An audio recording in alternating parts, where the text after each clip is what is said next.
जय माता दी प्रिय भक्तजनों। चैत्र मास का महीना आरंभ हो गया है। चैत्र के मास में माँ भगवती की हर दिन कथा सुनी जाती है। होली पर्व के दिन से ही दशा माता की कथाएं हर दिन सुनी जाती हैं। तो आइए आज आपको सुनाते हैं दशा माता के पहले दिन की कथा।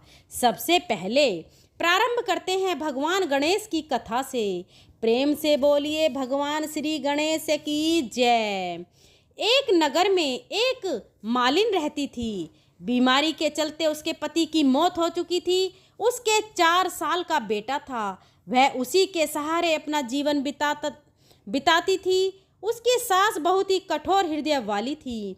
हमेशा अपनी बहू को ताने मारती, कहती कलिंकनी मेरे बेटे को खा गई। वह चाहे कितना भी काम करती, अपनी सासू माँ की सेवा करती, पर उसकी सास के मुख से कभी भी उसके लिए प्यार का एक शब्द भी नहीं निकलता।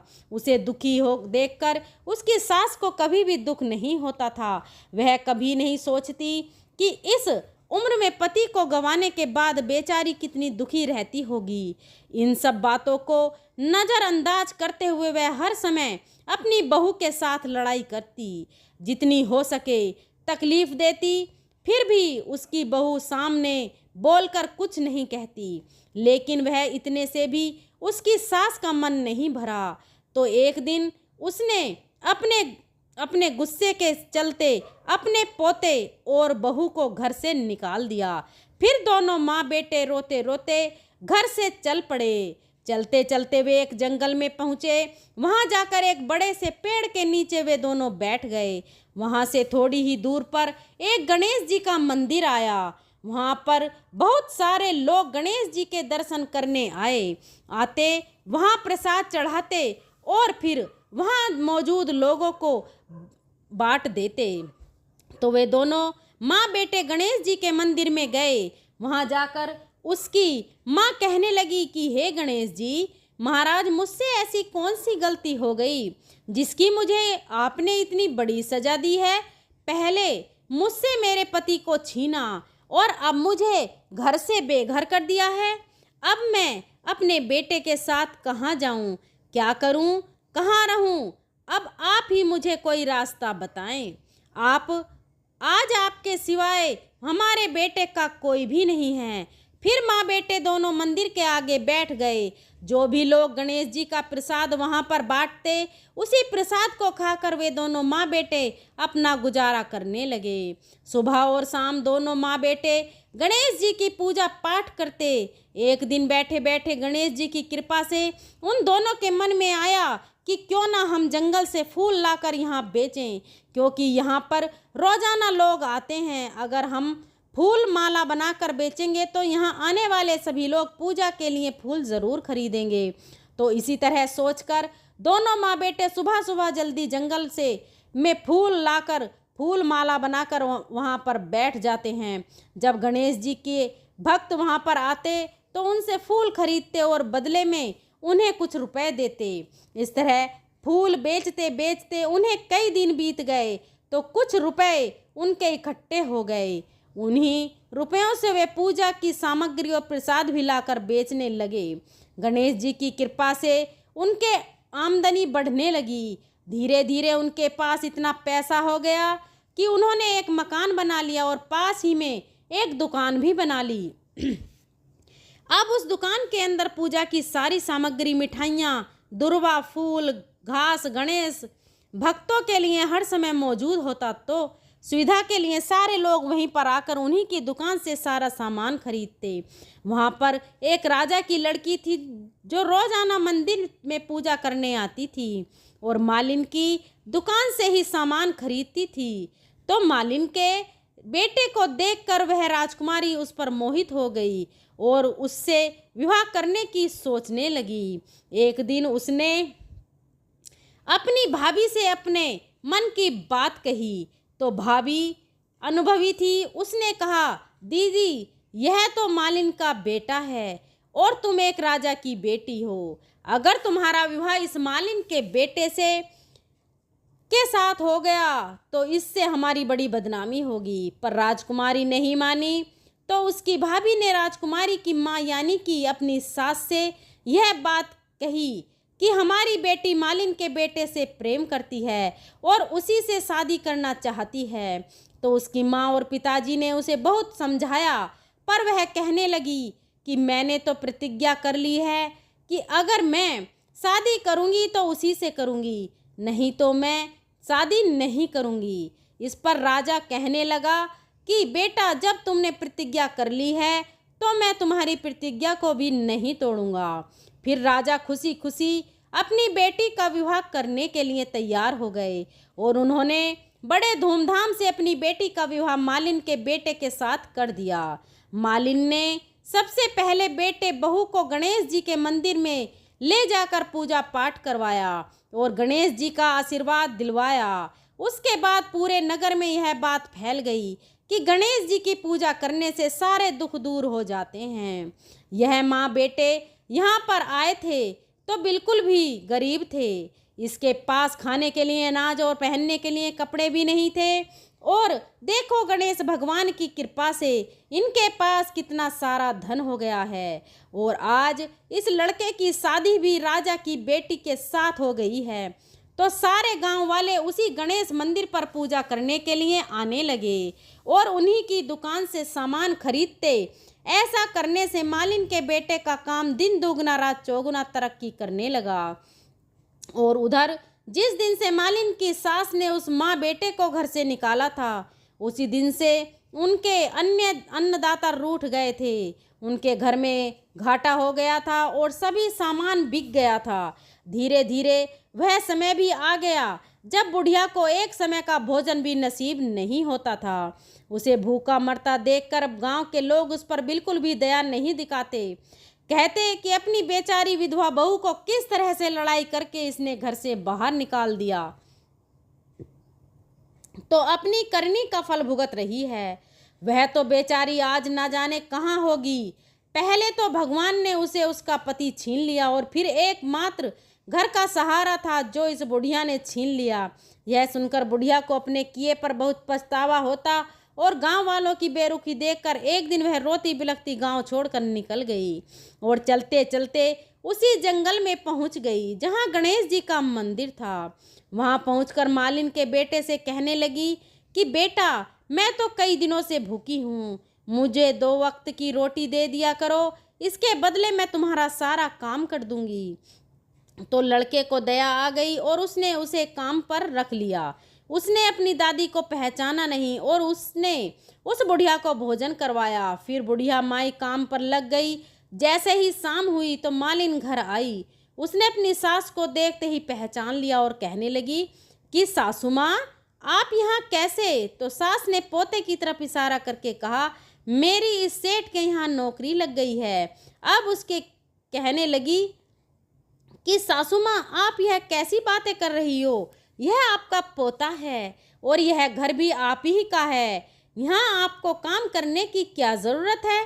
जब आपने हमें घर से निकाला था तब गणेश जी भगवान ने हमारी रक्षा की थी।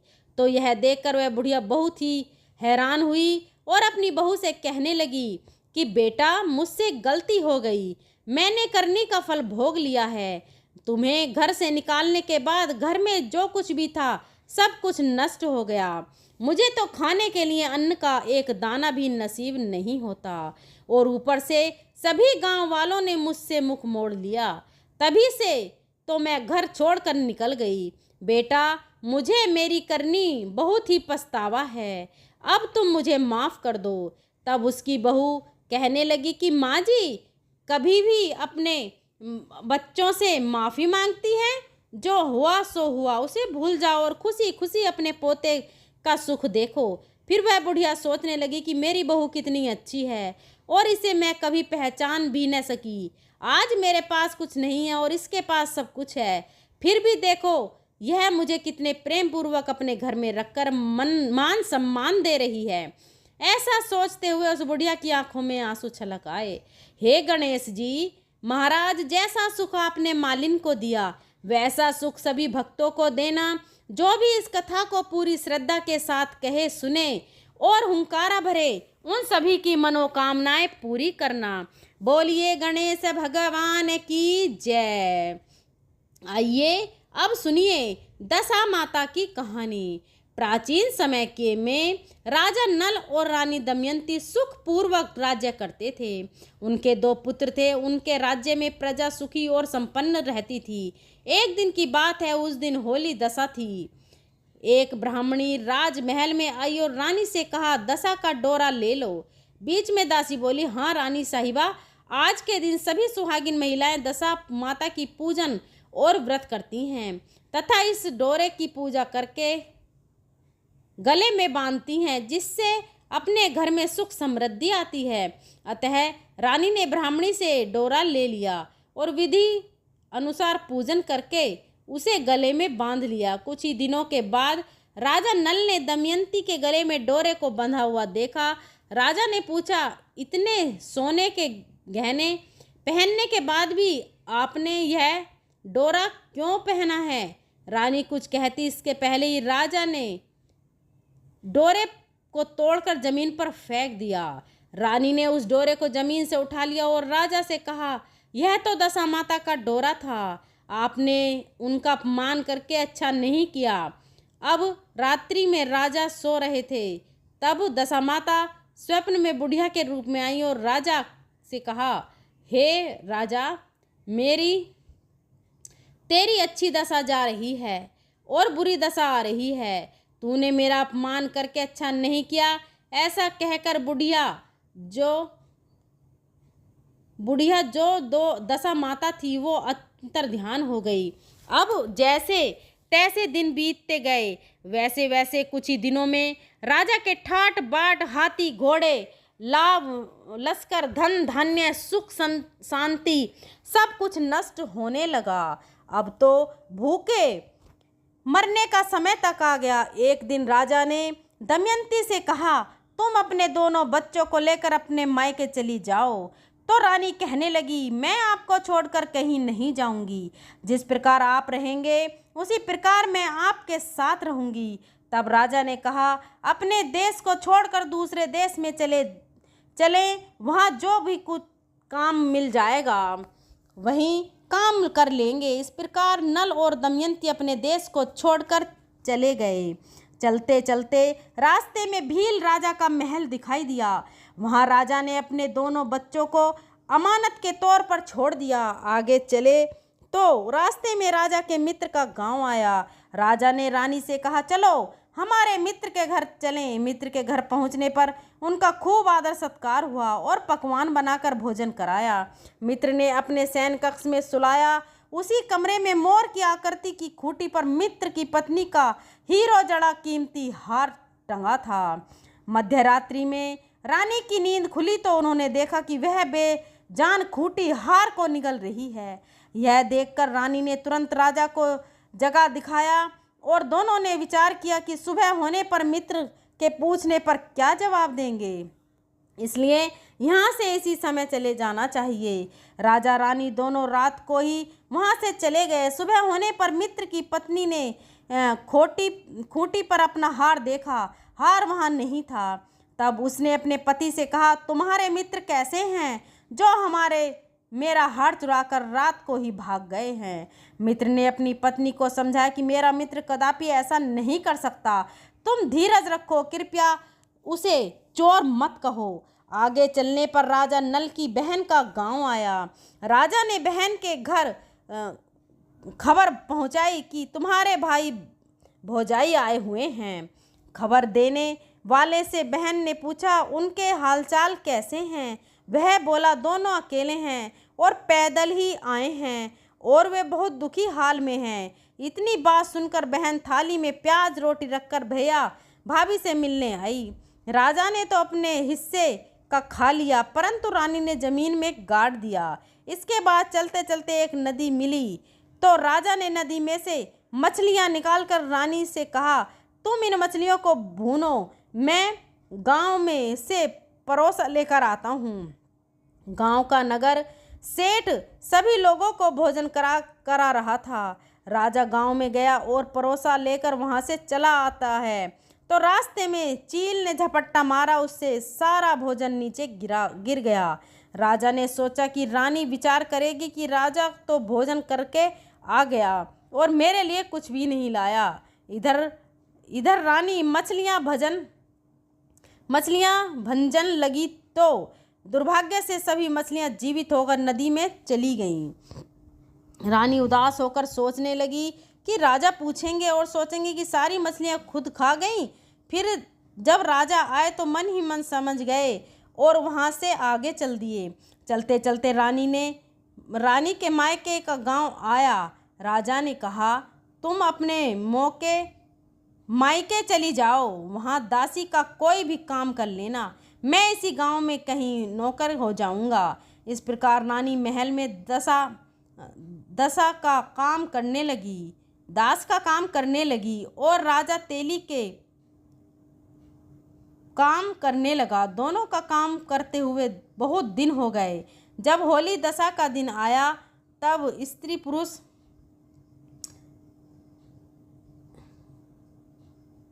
तब सभी रानियों ने सिर धोकर स्नान किया। दासी ने भी स्नान किया।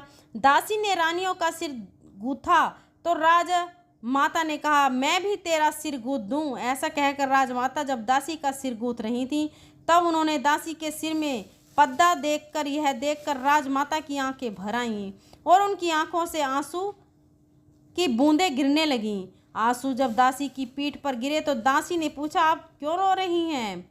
तो राजमाता कहने लगीं, तो तेरे जैसे मेरे भी बेटी है जिसके सिर में भी पद्दा था, तेरे सिर में भी पद्दा है। यह देखकर मुझे उसकी याद आ गई।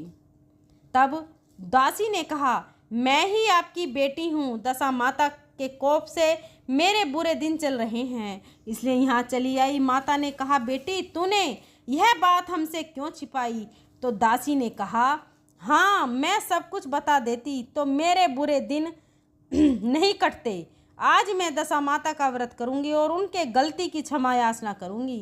अब तो राजमाता ने बेटी से पूछा, हमारे जमाई राज कहाँ है? बेटी बोली, वे इसी गांव में किसी तेली के घर काम कर रहे हैं। जब गांव में उनकी खोज कराई गई और उनके महल में लेकर आए, जमाई राजा को स्नान कराया,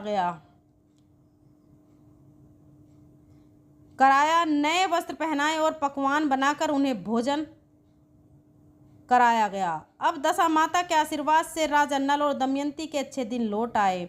कुछ दिन वहीं बीतने के बाद अपने राज्य जाने को कहा। दमयंती के पिता ने खूब सारा धन लाव लश्कर हाथी घोड़े आदि देकर बेटी जमाई को विदा किया। रास्ते में वही जगह आई जहां रानी ने मछलियों को भूना था और राजा के हाथ से चील के झपट्टा मारने से भोजन जमीन पर गिरा था। तब राजा ने कहा, तुमने सोचा होगा कि मैंने अकेले भोजन कर लिया होगा, परंतु चील ने झपट्टा मारकर उसे गिरा दिया था। अब रानी ने कहा, आपने सोचा होगा कि मैंने मछलियां भूनकर अकेले ही खा ली होंगी, परंतु वे जीवित होकर नदी में चली गई थीं। चलते चलते अब राजा की बहन का गांव आया तो राजा ने बहन के यहाँ खबर भेजी। खबर देने वाले से पूछा कि उसके हालचाल कैसे हैं। उसने कहा कि वे बहुत अच्छी दशा में हैं, उनके साथ हाथी घोड़े लाव लश्कर है। यह सुनकर राजा की बहन मोतियों की थाल सजाकर लाई। तभी दमयंती ने धरती माता से प्रार्थना की और कहा, माँ, आज मेरी अमानत मुझे वापस दो। यह कहकर उस जगह को खोदा जहाँ प्याज और रोटी गाड़ दिए थे। खोदने पर रोटी तो सोने की और प्याज चांदी की हो गई। यह दोनों चीज़ें बहन की थाली में डाल दी और आगे चलने की तैयारी करने लगे। वहाँ से चलकर राजा अपने मित्र के घर पहुँचे। मित्र ने उनका पहले के समान ही खूब आदर सत्कार और सम्मान किया। रात्रि विश्राम के लिए उन्हें उसी शयन कक्ष में सुलाया। मोरनी वाली खूंटी के हार निगल जाने वाली बात से उन्हें नींद नहीं आई। आधी रात के समय वही मोरनी वाली खूंटी हार उगलने लगी तो राजा ने अपनी मित्र को जगाया तथा रानी ने मित्र की पत्नी को जगाकर दिखाया, आपका हार तो इसने निगल लिया था। आपने सोचा होगा कि हार हमने चुराया है। दूसरे दिन सुबह नित्य कर्म से निपटकर वहाँ से वे दोनों चले गए। वे भील राजा के यहाँ पहुँचे और अपने पुत्रों को मांगा तो भील राजा ने देने से मना कर दिया। गांव के लोगों ने उन बच्चों को वापस दिलाया। नल दमयंती अपने बच्चों को लेकर अपनी राजधानी के निकट पहुँचे तो नगरवासियों ने लाभ लश्कर के साथ उन्हें आते हुए देखा। सभी ने बहुत प्रसन्न होकर उनका स्वागत किया तथा गाजे बाजे के साथ उन्हें महल पहुंचाया। राजा का पहले जैसे ठाट बाट हो गया। राजा नल और दमयंती पर दशा माता ने पहले कोप किया था, ऐसी किसी पर मत करना और बाद में जैसी कृपा करी वैसी सब पर करना। प्रेम से बोलिए दशा माता की जय।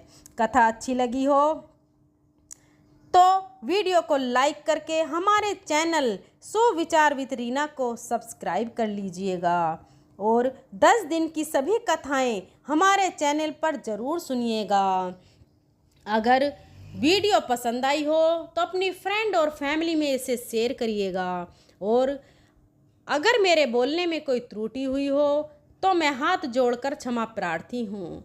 मिलते हैं अगली वीडियो के साथ, तब तक के लिए धन्यवाद। जय माता की।